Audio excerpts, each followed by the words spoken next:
నమస్తే అన్న, అందరికీ నమస్కారం. కువైట్లో ఈ రోజు నుంచి పెళ్లిళ్ళు పునఃప్రారంభం కానున్నాయన్నమాట.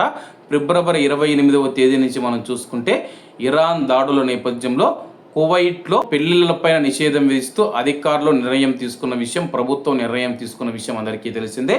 వివరాల్లోకి వెళితే Kuwait ministry of interior 2026 April 24 శుక్రవారం ఈ రోజు నుంచి వివాహాలు, వేడుకలు మరియు వినోద కార్యక్రమాలను పునఃప్రారంభిస్తూ ఉన్నట్లు ప్రకటించింది.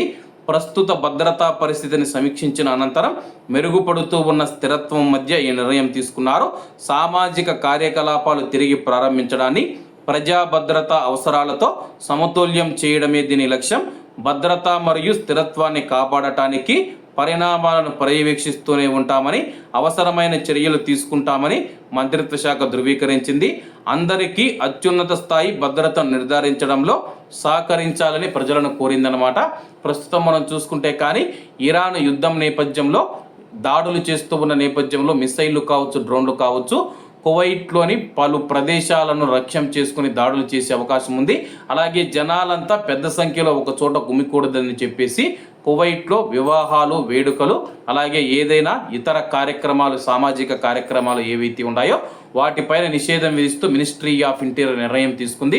ప్రస్తుతం కువైట్ మరియు ఈ ప్రాంతంలో మనం చూసుకుంటే పరిస్థితులు చక్కబడి, అలాగే 10 రోజులకు పైగా మనం చూసుకుంటే ఇరాన్ కువైట్ పైన దాడులు చేయని నేపథ్యంలో కువైట్ గగనతలం పూర్తి సురక్షితంగా ఉందని భావించి వివాహానికి సంబంధించి కానీ లేకపోతే ఏదైనా కార్యక్రమాలు కానీ వేడుకలకు అనుమతినిస్తూ ఉన్నట్లు మినిస్ట్రీ ఆఫ్ ఇంటీరియర్ ప్రకటించింది.